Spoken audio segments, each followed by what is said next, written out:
no show do Heleno Rodai, Rádio Serviço. E já que o assunto é saúde, mais uma vez a participação do meu amigo grande tricolor, médico endocrinologista, chefe do Serviço de Clínica Médica do Hospital Federal dos Servidores do Estado, Dr. Silvio Provenzano, CRM 52374900, que vai atender o pedido da nossa ouvinte Maria Antônia Oliveira, que mora em Cascadura. Ela nos contou que recentemente foi diagnosticada com trombose e chegou a ficar internada por alguns dias. Por isso, pediu informações sobre este assunto. Bom dia, bom domingo, amigão. Aliás, que domingo lindo, né? Domingo com a temperatura maravilhosa, o céu azul, como se diz, de brigadeiro. Me pergunto por quê, deve ser por causa do avião, né? Isso. E dá aquele beijo tradicional para a família Tupi. E Maria Antônia, tamo junto. No final do programa você vai entender por que dessa história e por que esse assunto, em especial ao Dr. Silvio, é tão caro. Mas se você me permite, queria mandar um beijinho carinhoso para Suzana Seixas, a nossa Zaninha. Queria também falar da Luciene Rezier, que ontem estava eufórico com toda a razão. Botafoguense. Mas por falar em Botafogo, eu não posso deixar de homenagear um amigo, irmão, o Edson Ramos. Cara, ele é aqueles botafoguenses que nunca desistem. Quando brincam, né? É porque a gente não vê, pessoal, camisa do Botafogo. Ontem, cara, eu só via camisa do Botafogo em tudo quanto que era parte. Eles reapareceram, mas o Edson, justiça seja feita. Nem nos piores momentos, recentes inclusive, ele largou a camisa do Botafogo, deixou de se posicionar a favor do Fogão. Parabéns, Edson. E olha, parece um trem avassalador, né? Passando por cima de todo mundo. É verdade, chegou a 39 pontos, amigo. Negócio extraordinária campanha e merecida. Eu vi o jogo ontem contra o Bragantino. Vou te dizer, é difícil imaginar a forma. Não dá para ganhar porque a defesa é fraca. Não, todos os setores do campo, do goleiro ao Tiquinho.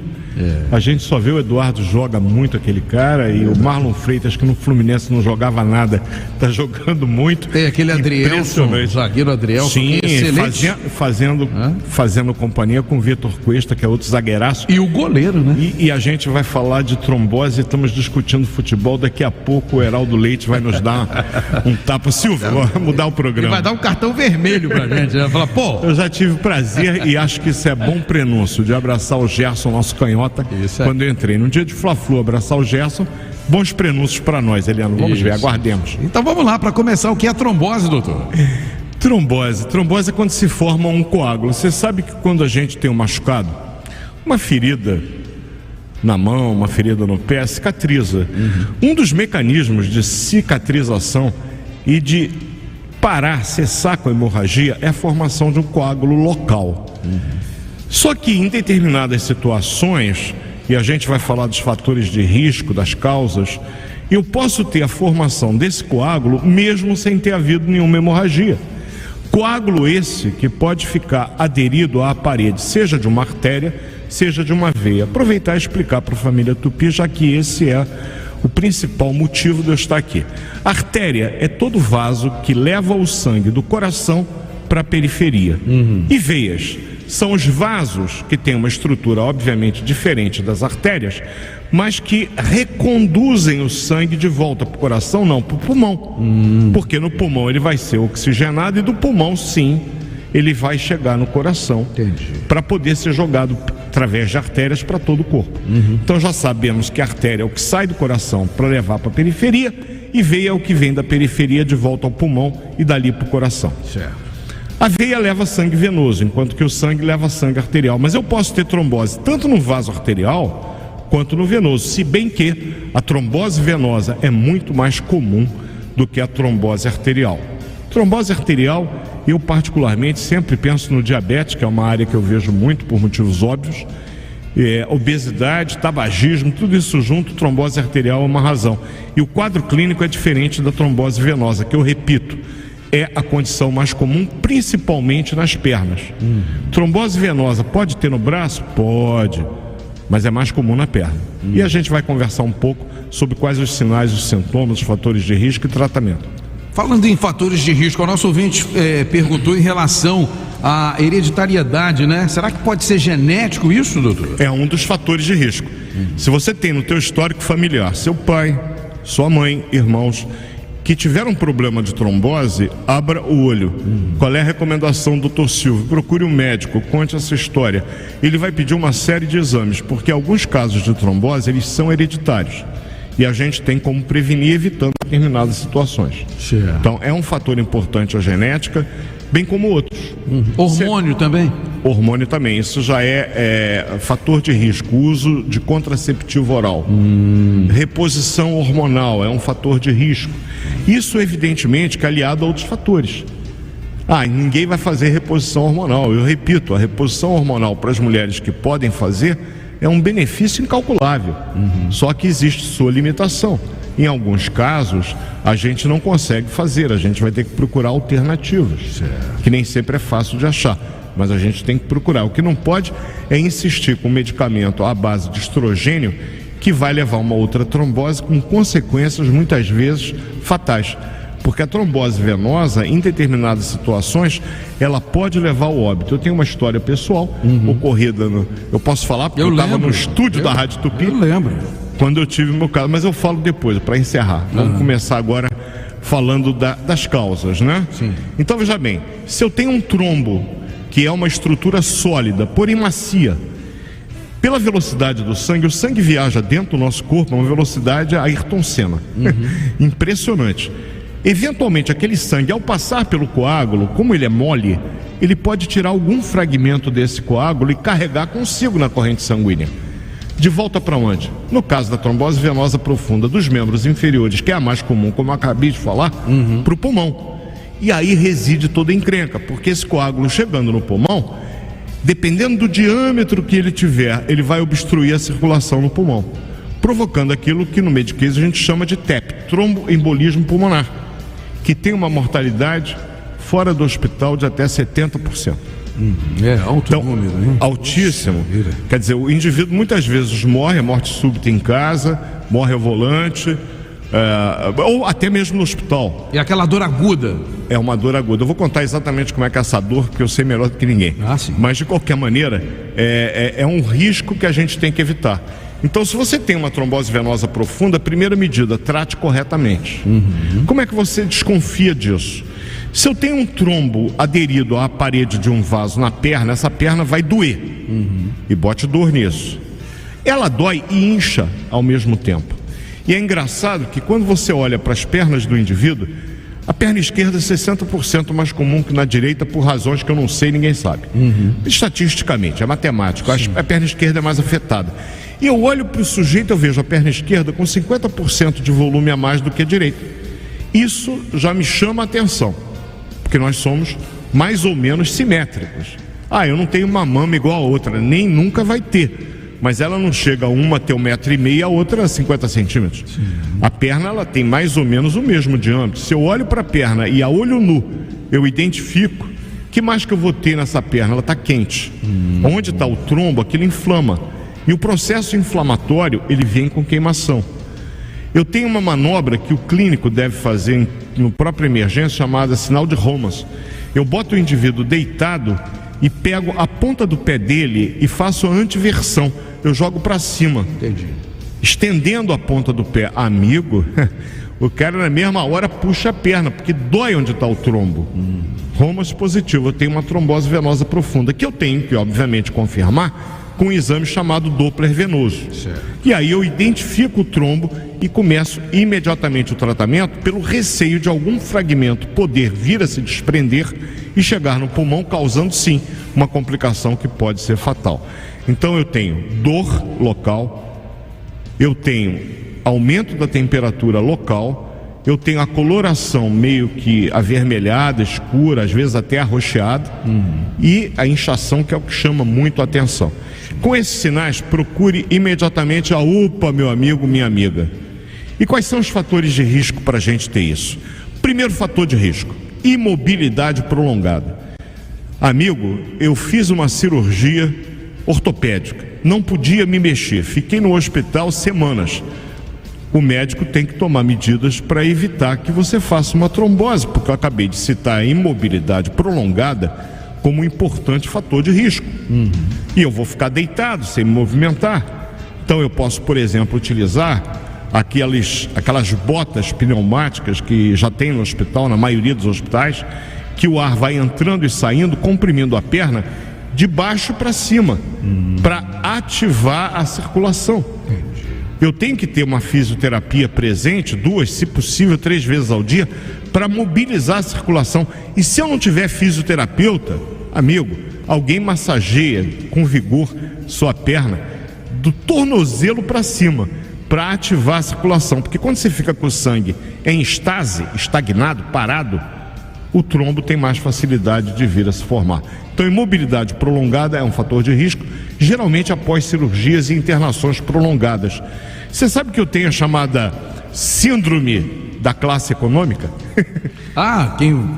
Quem voa, né? No avião, exatamente. Às vezes a pessoa faz uma viagem longa, né? De avião, é muito apertadinho ali na classe econômica, a pessoa às vezes nem levanta, vai ao banheiro uma vez ou outra só, e aí é que mora o problema. Eu tenho aqui por norma procurar falar sempre a verdade. Eu, quando viajo, raramente viajo, a família Tupi me vê aqui todos os domingos. Eu vou de econômica, não tenho a menor dúvida. Mas uma vez eu fui de primeira classe, amigo. Aí é bom. Por que eu fui de primeira classe? Eu atendi um cara na Itália, numa viagem interna na Itália, com infarto. E eles perguntaram, mandaram esse a um doutor, e aí eu, sou médico, então eu fui lá ver o que era o infarto. Eu mediquei o cara com o que eu dispunha e fiquei do lado dele. Quando cheguei em Roma, eu estava fazendo a conexão para voltar para o Brasil. A Alitalia generosamente me fez um upgrade, me tirou da classe econômica e eu viajei na primeira classe. Foi a pior coisa da minha vida, Leandro. Por quê? Porque quando a gente não conhece o paraíso, a gente não sente falta dele. Você vem deitado, enfim, deixa pra lá. Na classe econômica, você fica sentado o tempo todo, apertado. Imagina numa viagem, muitas vezes, de 9, 10, 12 horas. Verdade. Qual é a recomendação? A cada 2 horas você se levante. Mas hoje eu tenho isso sem precisar entrar no avião. E eu me benzo quando eu entro. Não adianta. Por quê? Porque eu trabalho sentado. Quantas horas sentado atendendo pacientes? Quantas horas sentado preparando aulas, fazendo artigos? A cada hora eu faço isso. De hora em hora eu me levanto. Isso aí. Ando 5 minutos. Vou até a janela, vejo como é que está a bagunça lá embaixo, olho para o céu, vou pegar um café na esquina, me forço a ir no banheiro lavar o rosto. Para andar, para movimentar, para não ficar parado. Ainda mais eu que já tive uma trombose, eu vou contar como é que foi a história. Engraçado em termos, foi um pânico. Esse é outro fator de risco, a classe econômica. Então, se você viaja, por exemplo, até de ônibus, 8 horas de ônibus, procure se levantar no ônibus. Eu sei que é mais complicado do que no avião, porque o avião, por mais que esteja a 9.000 metros de altura, ele não treme tanto quanto o ônibus nas nossas estradas. Mas com todo cuidado, levante-se, nem que você não saia do lugar, mas fica de pé, aí bate com o pé no chão, direito, esquerdo, como se você estivesse caminhando. É uma técnica para evitar ficar com sangue muito tempo parado. Obesidade é outro fator de risco, tabagismo é outro fator de risco, como há pouco falamos, o uso de estrogênio, principalmente em pílula, razão pela qual a Organização Mundial de Saúde recomenda às mulheres, se for fumante, escolha outro método anticoncepcional, não tome pílula, porque o risco de você ter um AVC, um infarto, ou uma trombose que leva a uma embolia pulmonar com morte súbita é muito grande. Então uma escolha, eu quero fumar, uma bobagem, não toma pílula, vai escolher outro método qualquer, mas pílula você não pode usar, isso é uma recomendação internacional. Diabetes é outro fator de risco, enfim, história familiar conforme você falou. Curiosidade, vale a pena em uma viagem longa usar aquela meia de compressão? É interessante usar essa meia, doutor? Se você tem varizes, obrigado, Helena, que é outro fator de risco que eu ia esquecendo, importantíssimo. Tem pessoas, por uma razão inclusive genética, que tem aqueles vasos de grosso calibre, grossos, sim. São as varizes. Quem tem varizes tem que usar meia, no mínimo de média compressão, porque ela ajuda a ativar a circulação. O tratamento normalmente é feito diante de um quadro desses com o uso de anticoagulantes, porém são medicamentos que têm risco ao serem usados. Convém uma supervisão médica criteriosa para usar. Posso contar rapidinho a história? Que eu conheço bem. Mas a família Tupi, eu garanto que a maioria não sabe. Com certeza. Eu tinha operado um tumor no intestino, razão pela qual a colonoscopia, depois de uma certa idade, deve ser feita por todos. Foi um achado casual, eu não sentia rigorosamente nada. Eu tenho um intestino que é uma maravilha, funciona 2 vezes por dia, pouca gente tem ele assim, mas eu bebo muito líquido e me obrigo a sentar no vaso 2 vezes por dia, e ele funciona maravilhosamente bem, e era assim naquela época. Porém, Deus é grande. Tive um sonho com um médico amigo meu que brigava porque eu não ia fazer a colonoscopia. Eu disse que não era o momento, mas fui fazer por sorte. Sorte porque eu identifiquei ele no exame um tumor. Operei, curado. 9 meses depois estava eu aqui no debate da Tupi, e eu tinha feito um mês antes aquele exame de PET scan para ver se tem metástase. Não tinha nada, estava limpo, estava feliz da vida. No debate, o Barbosa, nosso querido amigo e irmão Barbosa, fez uma pergunta, e você sabe que antes de falar no debate, a técnica correta é o quê? Você respira para poder falar sem ficar tossindo, que eu fiquei agora. Sequela desse problema, a família Tupi vai entender. Quando eu pego o ar para respirar, eu senti uma dor do lado esquerdo do pulmão assustadora. Eu falei em 10 segundos, quando normalmente eu falava em 2 minutos. O Barbosa olhou para mim, eu fiz um sinal de calma para ele. Quando deu o break, falei: Barbosa, eu tenho que sair, diga que eu fui atender uma emergência. Não disse para ele que a emergência era comigo, mas ele percebeu. Cheguei no meu carro, liguei para minha filha, já médica a essa altura, isso tem uns 4 anos. Bruna, você está de plantão hoje? Não, pai, não estou. Eu falei: encontra papai em casa, que eu estou fazendo uma embolia pulmonar. Que isso, pai? Eu falei: eu sei que só pode ser isso. Eu estou com uma dor tipo pleurítica, aquela dor que é desencadeada pela respiração. Não tenho nenhuma bolha no pulmão, não tenho nenhuma lesão no pulmão, só pode ser embolia. Enfim. Ela: pai, você tem condições de dirigir? Eu falo: filha, chamar um Uber a essa altura do campeonato é bobagem. Eu vou pegar meu carro com todo cuidado e vou para casa, e você me leva para a emergência. E assim foi, e ela me levou. Cheguei no carro, eu disse assim: primeira coisa, eu sei que você é uma boa médica e trabalha com emergência. Você só faz aquilo que papai mandar. Porque eu sabia que mesmo fazendo tudo correto, naquele momento eu tinha 70% de chance de morrer.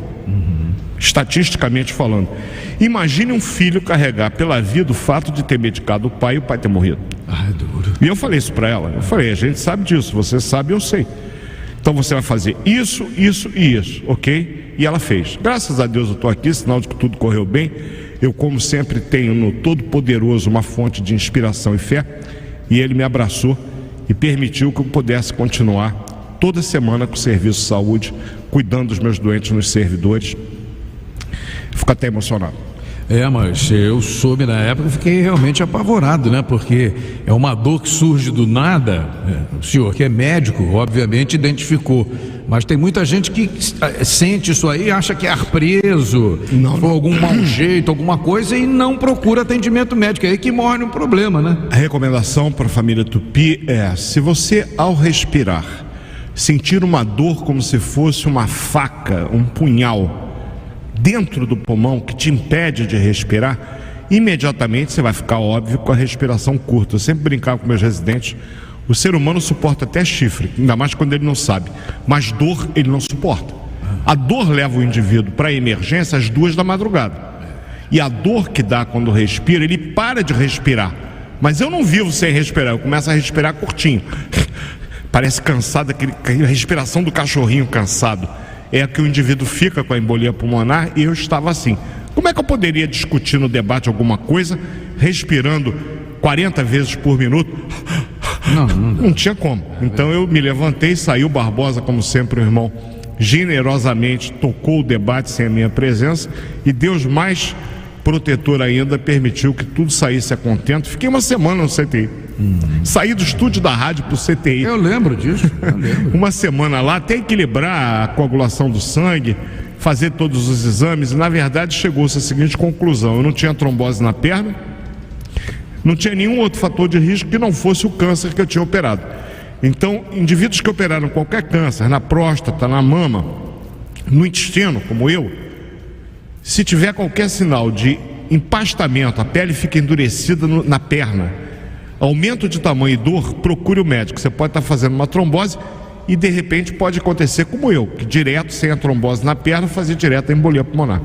Tema para domingo que vem: neuropatia diabética, agradecendo a você a paciência de me ouvir emocionado, quase aos prantos aqui, contando uma história que é muito pessoal e desejando, acima de tudo, que Flamengo e Fluminense é uma família.